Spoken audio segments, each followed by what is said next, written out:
Hey guys, Stealth here and welcome back to Ultimate Admiral Dreadnoughts.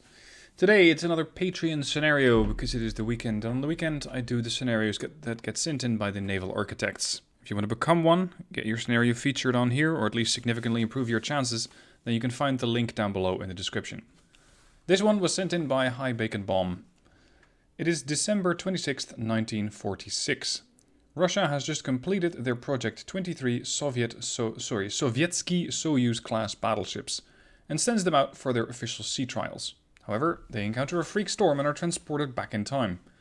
It is now May 28th, 1905, and as an admiral, you know this date all too well.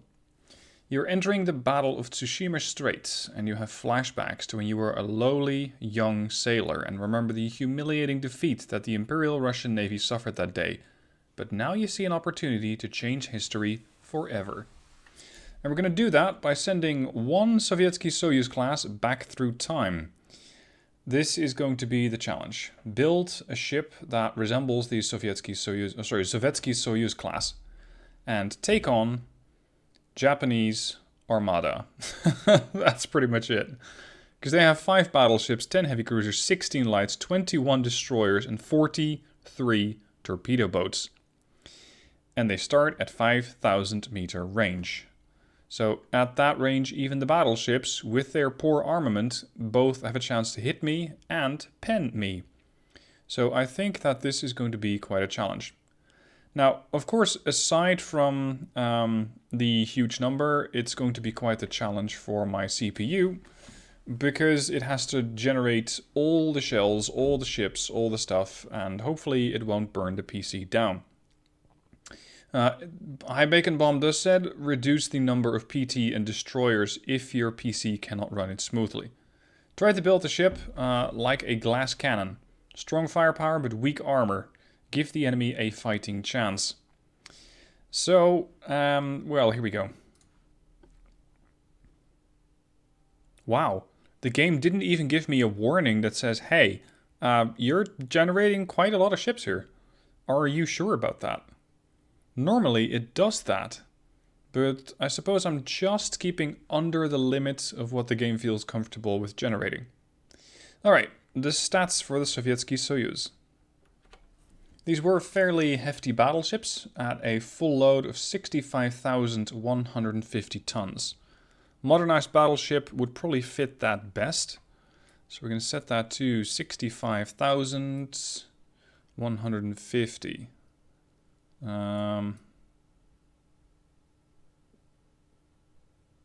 Wow, exact. Perfect. Speed, let's see, 28 knots. 28 knots. Range, to give the enemy more of a chance, I'm going to set range. They were only, in quotation marks, capable of doing 7,680 nautical miles, which I think puts them at medium range. Whereas, for example, ships that can do 10,000 kilometers, I feel, or 10,000 nautical miles, I feel that they have long range or very long range. Bulkheads, let's go with many and not max. The ship had 6 triangle boilers, okay. 3 shafts, steam turbines.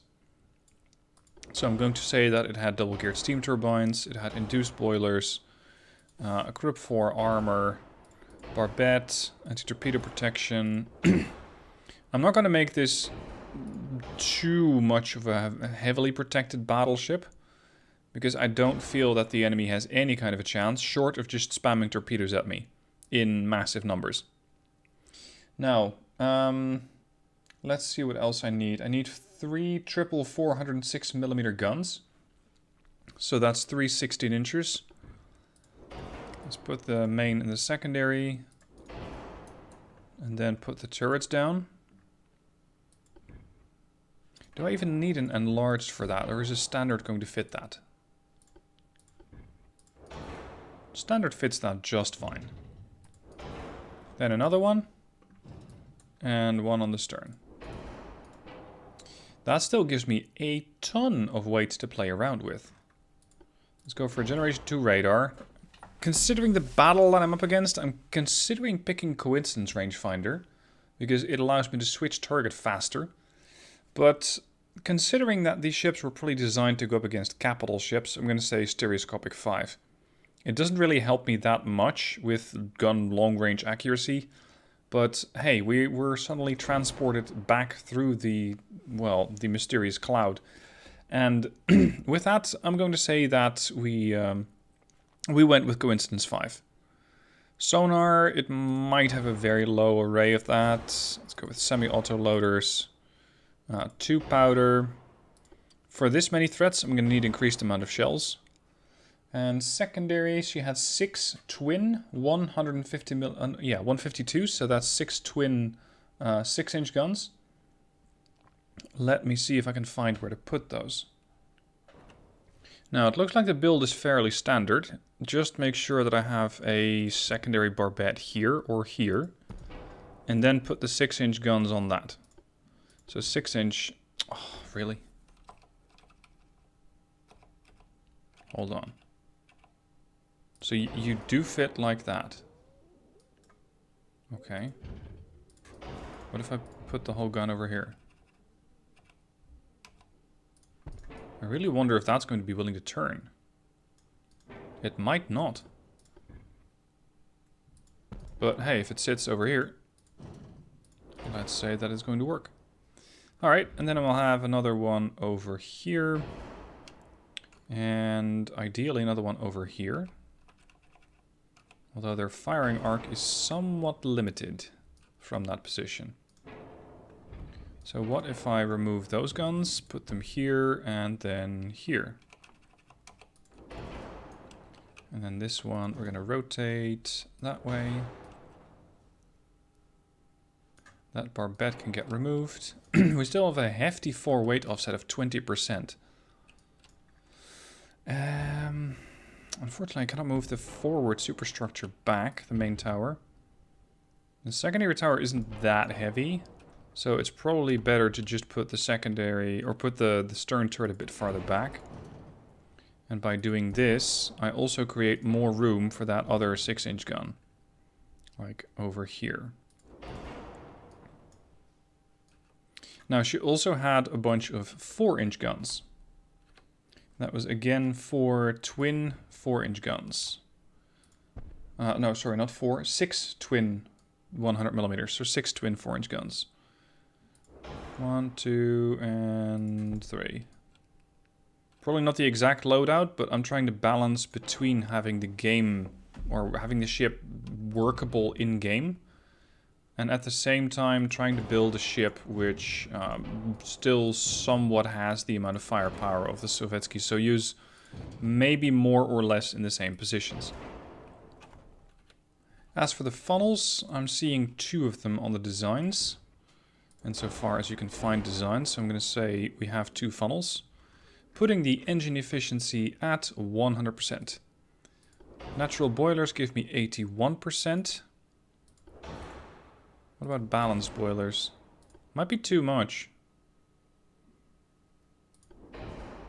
It's not really that much weight that gets added. Yeah, this is fine. Alright, what else do I need? It had a rate of fire that was slightly higher than this. This is 50 seconds to load. Let's go for auto loaders. 41 seconds to load. It's still not quite what it should be, because it, from what I've read, it should be about 2 rounds a minute. I think that is, or 2 salvos, I think. Anyway, we're going to go with auto loaders. This gives me 405 shells per gun. Over here I have 540, and the 4-inch guns carry 810 per. So hopefully that'll be enough. Then that brings us to the armor. And the armor is where things start to get interesting, because the ship had a waterline belt of 180 to 420 millimeters. So that translates to 7.1 to 16.5 inches. That's a hell of a belt. Considering that I want to give the AI some opportunities to actually damage this ship, I'm going to reduce the belt armor. Deck armor was 1 to 6 inches. I'm going to say 5 to 1. Deck extended is going to be a pretty weak spot on this ship. Conning tower, 16.7 inches of armor. Damn. This thing was tanky. Turrets. 9.1 to 19.5 inches. I'm going to stick that at 15 as is. And then secondaries. I'm going to say that that was the barbettes. 16.7 inches of armor. Oh, sorry, on the barbettes. Derp, not the secondaries. So it's not quite that bad.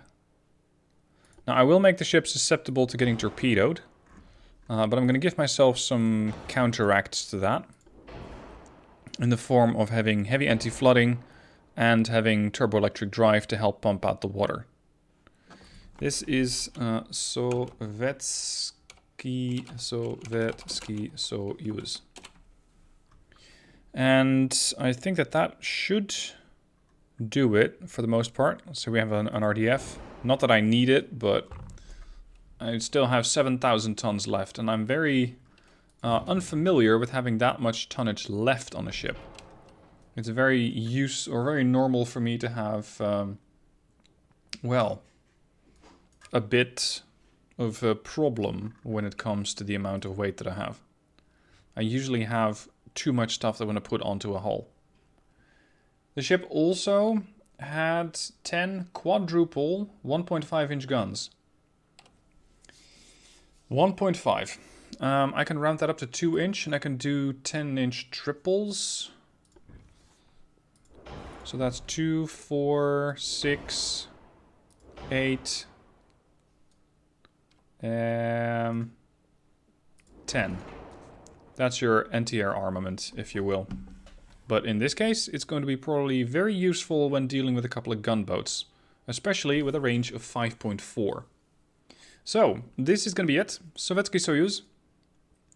Hopefully capable of shelling out enough damage to deal with a fleet that is vastly larger than my own. Here we are. One Russian battleship against a total of 5, 15, 31, 52, 95 ships. Right. Here we go.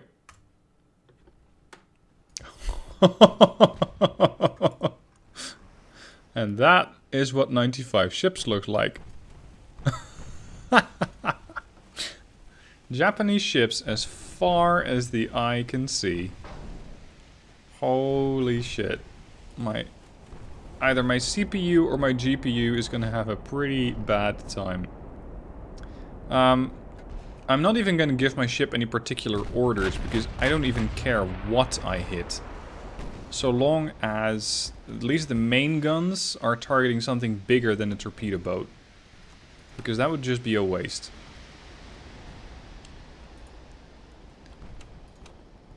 So I'll at least have the main guns on what I think is a battleship. Look at the amount of ships up here. I think that's not even all of them. Now, these torpedo boats, how close are they? 2 kilometers out. Which means that there's a very real chance that I'm already taking fire. Torpedo fire. Oh shit, there's more. That wasn't even all of them. Alright. Yeah, what do we have here? Looks like a group of destroyers? Question mark? Yeah. Looks like destroyers. Accuracy, 36%. I've already done 396 damage, but I've taken 14. And some of this damage is, I think, getting through. Stern belt extended, partial pen. Massive damage here to the enemy battleship. 748. And considering the age of these things, they might be susceptible to flash fires. So there's a very real chance that we're going to see one of those things just pop. Let's slow the ship down a bit. And just disable the whole HUD. And watch the fireworks. Because there is a lot of that. A whole lot of that. That's all the incoming fire, all the smoke screens. Oh, did I get hit by a torp? What was that? No. Not a torpedo, just something that doinked off the deck, I think. Yeah, doinking is now a verb.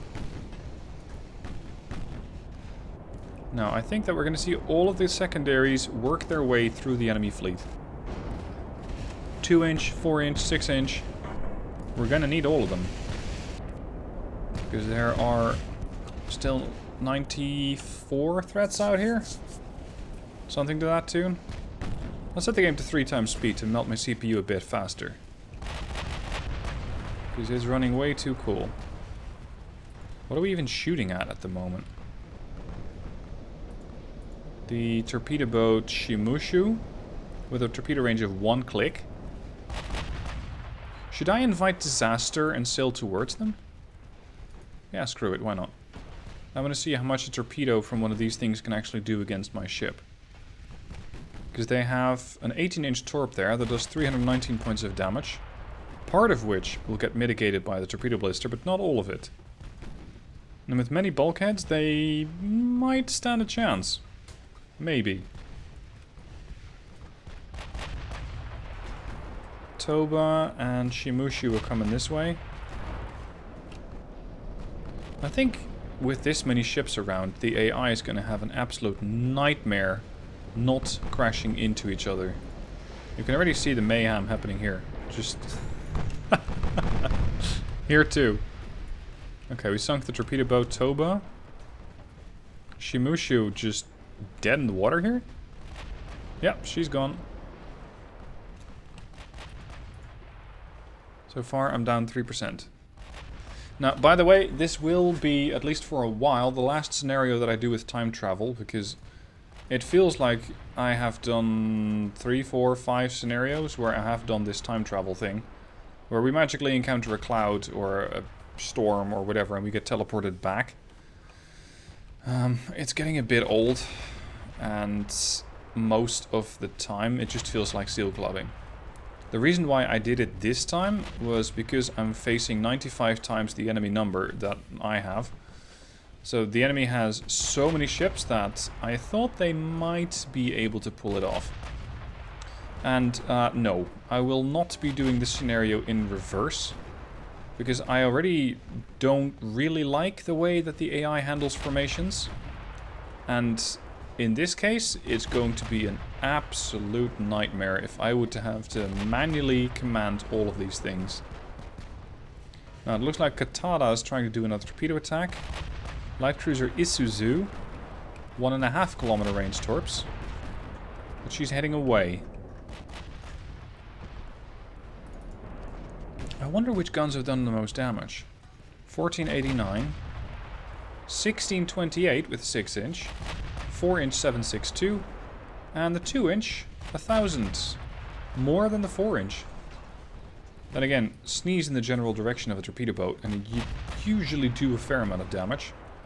Cough twice and it either gets corona or it gets sunk, whichever happens first. There's the Yuzuki. I'm not even sure if we were targeting that. I don't think so.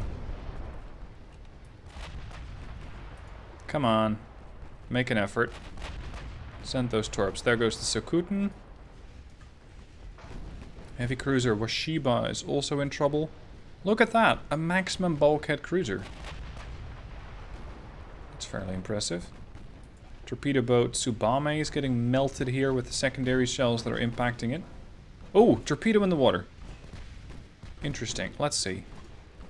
Considering I do a 316 base damage, or 319, I'm thinking I might see 150.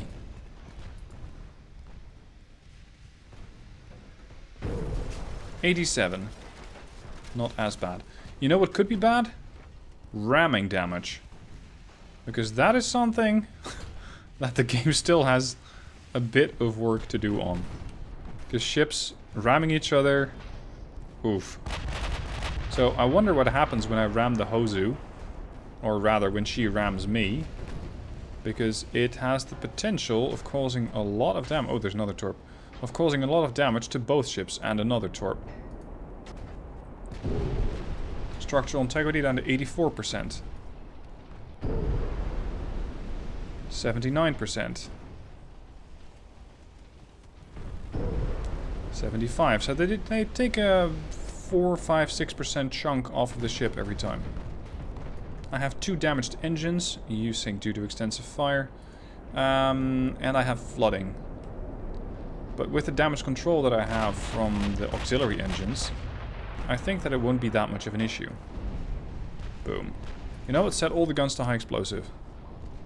In case some of the gunners aren't quite up to par and are still using high or armor piercing. Because that would be a bit of a waste.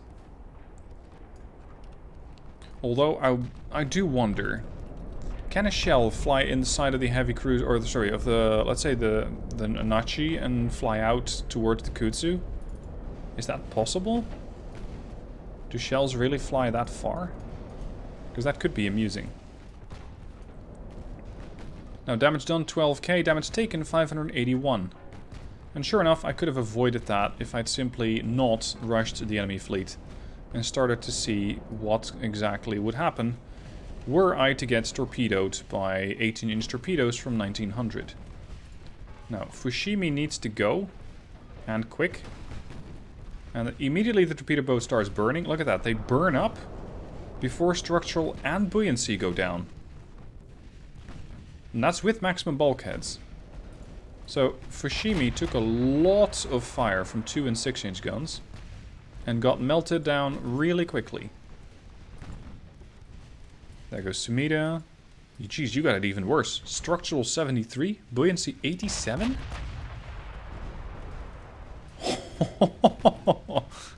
Firing a 16-inch shell at the Manazuru immediately caused 944 damage, and I'm surprised the ship didn't immediately blow up.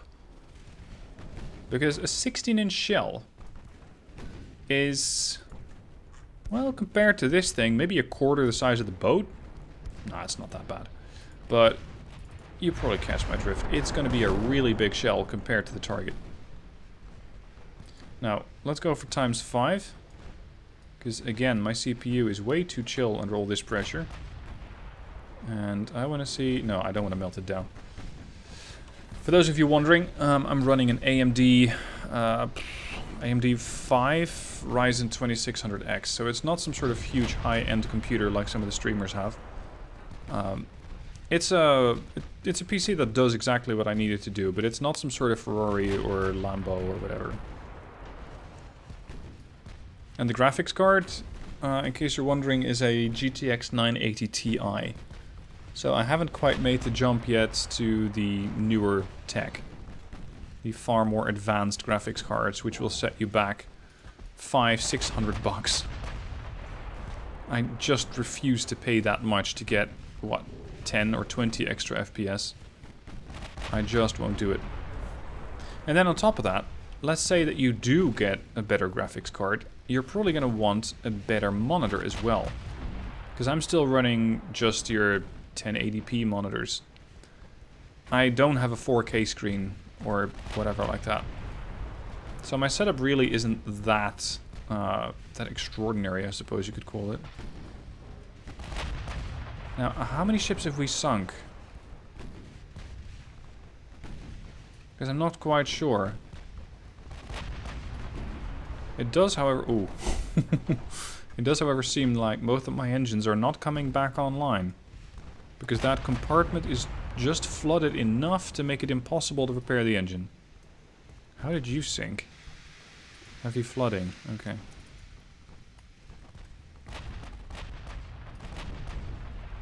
That's another one down. Shirakami is next.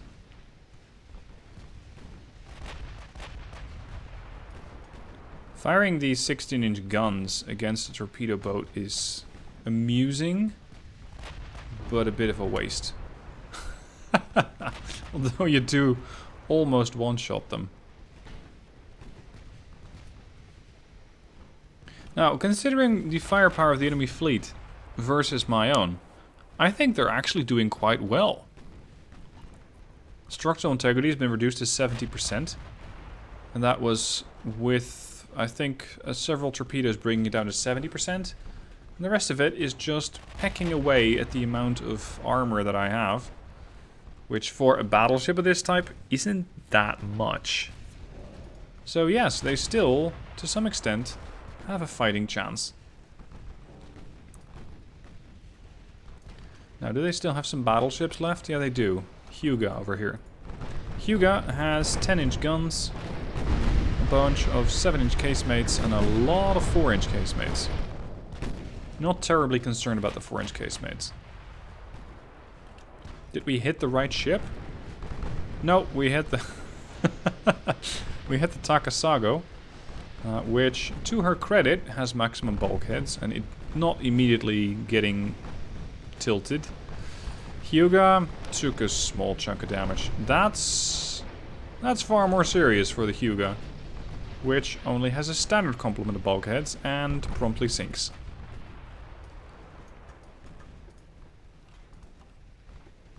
Nakazi, there goes the Suzunami. I'm pretty impressed with the capabilities of this ship's secondary guns, which really aren't that substantial, to keep all those small ships away from me. Oh, by the way, I sunk that battleship with high explosive. Because why not? Ooh, that looked uncomfortable.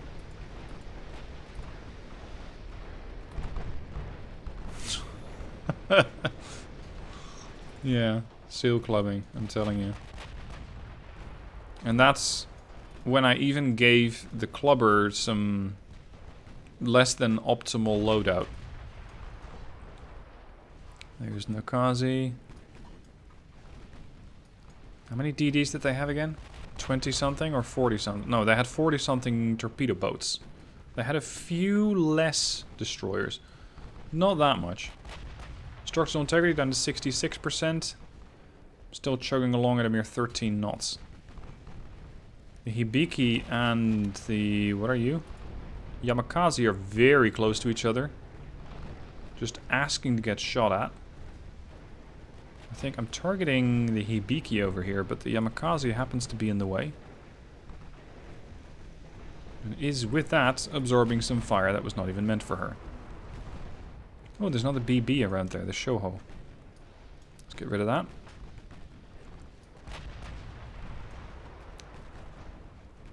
Now, shell-wise, I still have almost 17,000 shells for the 2-inch guns. Sure enough, the 2-inch guns won't do that much damage when it comes to battleships, but against virtually everything else, well, maybe not the heavy cruisers, but everything else, they are very effective. So I suppose that a 2-inch gun against a light cruiser that has no armor can still inflict a serious chunk of damage, especially if you get hit time and time and time again. As Chitose is finding out the hard way. Chitose, interestingly, has expended most of her ammunition. And they were running a standard complement, so I guess they just didn't have that much on board.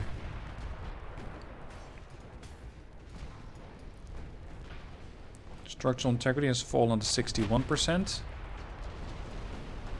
Chitose flash fires 3 times, in fact. The Shoho is getting ripped apart by high explosive shells. And the new target for the secondaries is the Kashi. 2,000 shells for the 6-inch. 3,500 for the 4-inch. Ooh, more flash fires aboard Kashi. Another one. See, all these guys need to do is just charge me. I know the battleships probably can't do it, although they too move at 20 knots. The destroyers definitely can. They're just not doing it. And because they're not doing it, they're getting their asses handed to them. You could even win this without firing a torpedo, probably. Because if you would just send enough ships to ram the Sovetsky Soyuz, you could kill her. And if you don't want to ram her, just pull alongside and quite literally hit them with your sword.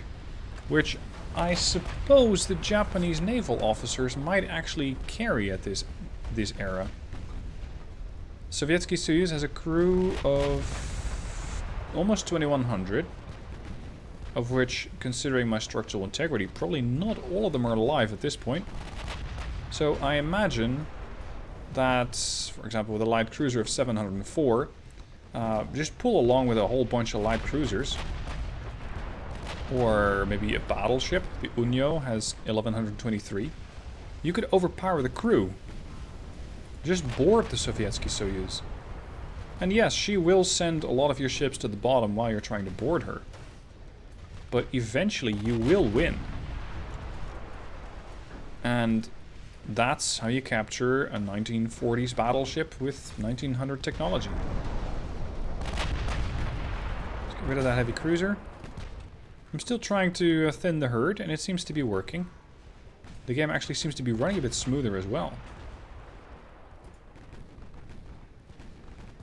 We're getting, what, partial pens? Yeah, we're getting partial pens. Alright, considering we're fighting a heavy cruiser, auto shells. So, AP. Probably. Yeah, that's AP, alright. Oh, that did a serious chunk of damage. Way more than those high explosive shells. Another 515. She's going to be flooding. Set the mains to the cow. Destroyer also killed off. These guys are risking it again. Takao and Suisho, very close together, and Kurabigoro could also get targeted accidentally. See, there you go. Suisho was not the target, but she just took one hit. One 16-inch shell, that wasn't meant for her. Takao's gonna have a bit of an issue here. Something about water aboard the ship. It looks like the AI is still, despite lesser numbers now, ramming into each other. Yeah, we got two light cruisers here making a baby. Oh, the Takao survived. That's unfortunate. I think we're gonna need to give her one good shove and make one more structural integrity failure in the bow. Not quite. But the fires won't help her chances.